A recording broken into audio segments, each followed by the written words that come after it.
कृष्ण की नटखट लीला। कृष्ण की नटखट लीला कहा जाता है कि दैवी चमत्कार से देवकी की 7वीं संतान ने बलराम के रूप में रोहिणी के गर्भ से जन्म लिया। वसुदेव के जेल में बंदी होने के कारण नंद बाबा ने रोहिणी और बलराम को अपने पास बुला लिया, जिससे वसुदेव की अनुपस्थिति में कोई उनका हित न कर सके। इस प्रकार नंद बाबा और यशोदा कृष्ण तथा बलराम का पालन पोषण करने लगे। कृष्ण नटखट और चंचल स्वभाव के थे तो बलराम शांत और गंभीर स्वभाव के थे। एक बार दही, दूध और मक्खन से भरे मटकों से लदा ठेका नंद बाबा के घर के दरवाजे पर खड़ा था। पास में ही कृष्ण सो रहे थे। अचानक उन्हें बहुत जोरों से भूख लगी और वे नींद से जाकर रोने लगे, किंतु यशोदा ने उनके रोने की तरफ कोई ध्यान नहीं दिया। जब कृष्ण ने देखा कि माता यशोदा अपने काम में व्यस्त है और उनकी तरफ कोई ध्यान नहीं दे रही है, तो उन्होंने क्रोध में आकर एक लात मारकर ठेला पलट दिया, जिससे दही, दूध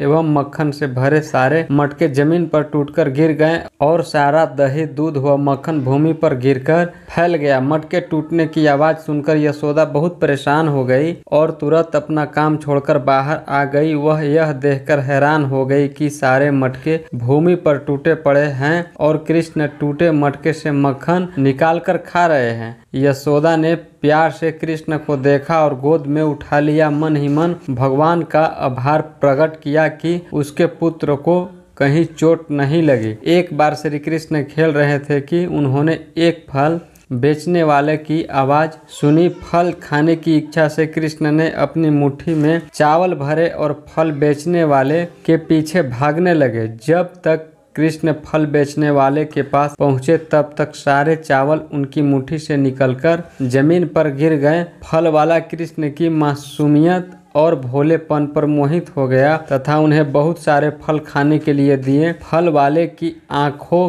के सामने पूरे दिन कृष्ण का भोला भाला चेहरा घूमता रहा। जब उसने घर जाकर बचे हुए फलों को देखा तो उसके आश्चर्य का ठिकाना न रहा, क्योंकि सारे फल रत्नों में परिवर्तित हो चुके थे। फल वाले ने मन ही मन भगवान कृष्ण को धन्यवाद किया। अन्य बालकों के समान कृष्ण भी अपनी माता से छिप छिप कर मिट्टी खाते थे और चोरी पकड़े जाने पर मिट्टी खाने की बात नकार जाते थे।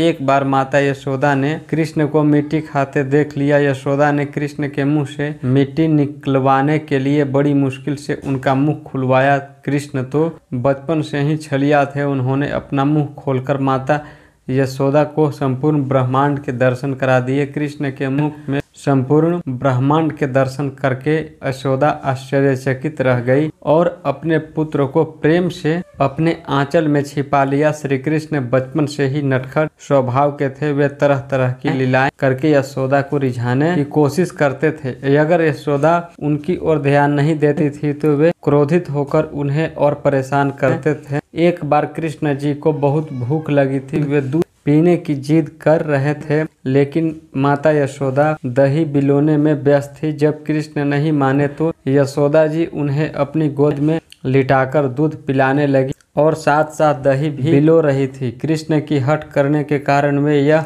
भूल गई कि रसोई में चूल्हे पर दूध उबल रहा था। जब उन्हें चूल्हे पर रखे दूध की याद आई तो वे कृष्ण को वहीं छोड़कर रसोई में चली गई। कृष्ण अपनी इस अपेक्षा को सहन करने वाले नहीं थे। उन्होंने तुरंत मथानी मारकर दही का मटका तोड़ दिया, लेकिन फिर भी उनका क्रोध शांत नहीं हुआ। फिर कृष्ण उस कोठरी में गए जहां मक्खन से भरे मटके छत से लटक रहे थे। कृष्ण एक बड़ी सी ओखली पर चढ़ गए और मक्खन से भरे कई घड़े भूमि पर गिराकर तोड़ दिए। मटके गिरने की आवाज सुनकर कृष्ण के ग्वाले मित्र भी वहां आकर मक्खन खाने लगे। कृष्ण का मुख और कपड़े मक्खन से सने हुए थे।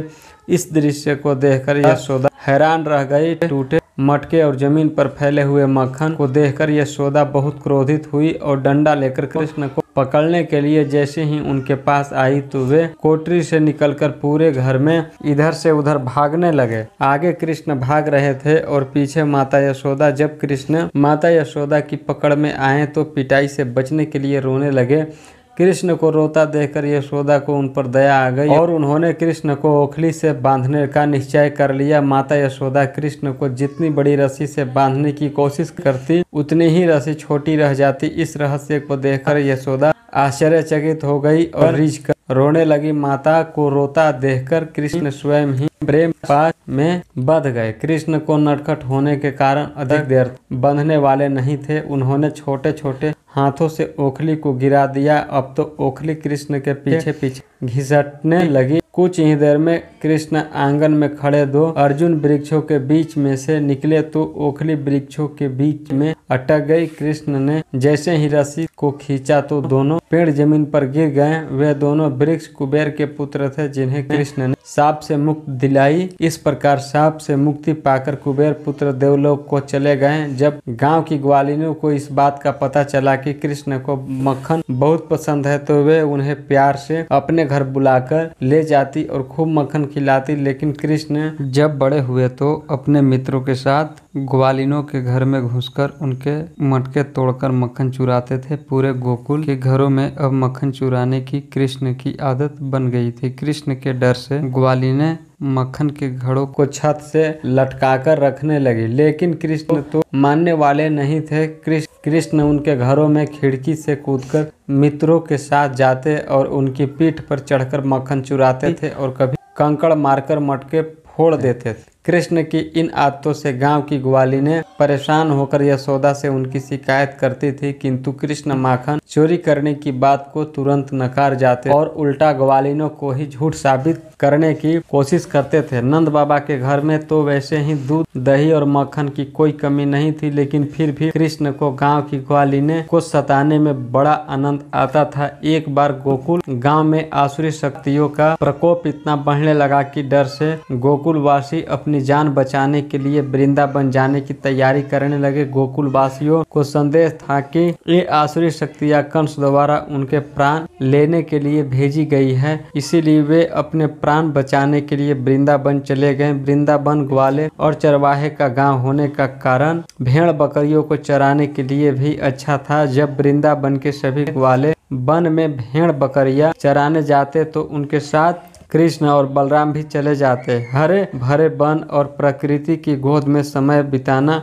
कृष्ण एवं बलराम को बहुत अच्छा लगता था, क्योंकि उन पर वन में कोई बंधन नहीं था। खेलने की भी पूरी स्वतंत्रता थी। वे दोनों भाई सुबह से शाम तक गाय और बछड़े चराते थे। पूरा दिन उनका कब बीतता था उन्हें पता ही नहीं चलता था। यहाँ पर श्री कृष्ण ने बांसुरी बजानी सीखी। वीडियो पसंद आया हो तो ऐसे और वीडियोज के लिए वीडियो को प्लीज़ शेयर कीजिए और वीडियो को जितना हो सके प्लीज़ लाइक कीजिए।